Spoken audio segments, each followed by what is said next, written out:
Hi, I'm Misty Wheeler, IBEW Local 46. And I'm Chris Shipley, IBEW Local 46. And we're here to do the general meeting recap for May 2018. First thing we're going to start off with was we had a special guest from Denali Federal Credit Union.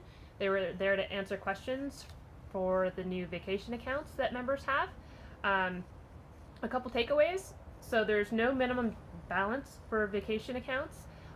Also, there are going to be no fees or penalties as long as accounts are open and active within a 12 rolling month period. The business manager's report. Warren Schill gave the business manager's report because Bud Alberry, the business manager, was out of town at the 9th District Progress meeting. Mm-hmm. The most recent edition of the Sparks just came out, which is kind of cool, and the hope is that the Sparks will be published bi-monthly, so if you have an article that you'd like to submit for the Sparks, that would be really awesome, and please submit those to the hall. The July unit meetings fall on Independence Day, so those are canceled. Speaking of summer, the summer picnics are coming up. July 14th from 11 a.m. to 4 p.m. at the Peninsula Picnic will be at the Salisbury Park out on the peninsula. And then Sunday, August 5th from 10 a.m. to 4 p.m. the Seattle area picnic will be held at Vasa Park Resort. The Unity Committee can still use some help with the picnic, and they are going to be meeting the fourth Wednesday of each month at the hall at 5 p.m. In addition, for all the artists out there, they're holding a contest for the t-shirt design. There is no theme this year, but submissions must be in good taste and are due by May 30th. Local 46 and NECA have agreed to donate $10,000 from the Labor Management Cooperation Committee Fund to build tiny homes. They're going to build 4 tiny homes to house homeless women. The group doing this is Low Income Housing Institute, and you can look them up if you have interest or if you would like to volunteer. Yeah. Let's see. As a follow-up to last month's video, the AV upgrade at the hall has just begun this Monday, the 14th. I know I'm really looking forward to the increased efficiency in communication with members that the completion of this project will bring. So that's kind of cool. The inside wire negotiations are ongoing, and the updates for these negotiations are behind the dispatch login on the website. If you don't have a dispatch login, such as if you're an apprentice, you can contact dispatch and they will assign you a login ID so you can get this information. Also, they're hoping to have a contract for us to vote on by May 31st. That's the hope. And there are t-shirts and stickers available at the hall, which we have samples of stickers. And they're looking for volunteers for bannering, and you can contact them at the hall to volunteer for this. The residential and Stockman negotiations have also begun. Right.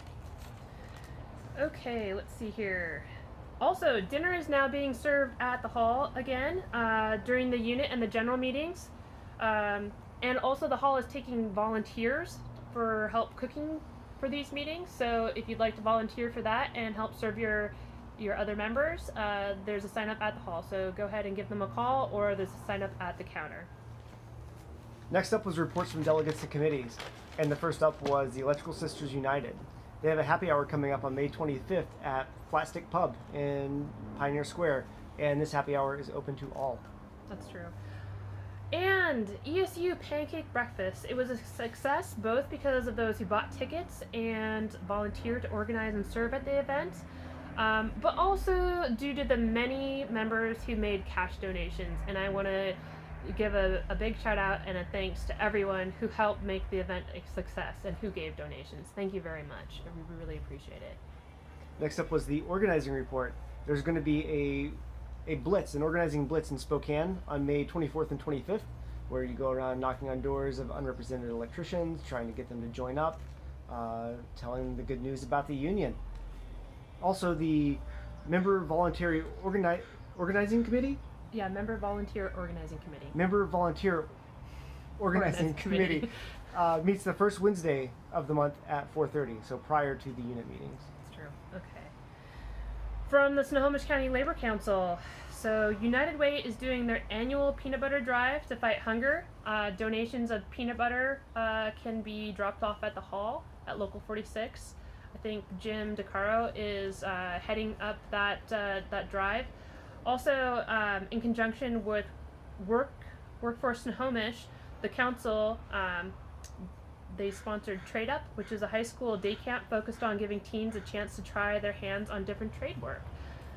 By the way, in that same spirit, for parents of girls ages 8 to 14 years old, Women in Trades will be running a Girls Build summer camp August 6th through 10th in Seattle, and we'll put a link in the comment section. In the education report, it was announced that there's an OSHA 30 class coming up starting May 26th, so schedule that if you would like to take that class. And the schedule for the upcoming quarter will be out very soon. Cool. Let's see here. King County Labor Council. So there have been reports of right-to-work advocates who have been doing a door-knocking campaign around the area, and they've been trying to sign union members out of their union. So be really cautious about people coming to your door and trying to get you to sign paperwork, even if they're trying to, it's saying that they're signing you into another union or something like that. Also, New Seasons Market, they're now open on Mercer Island and Ballard.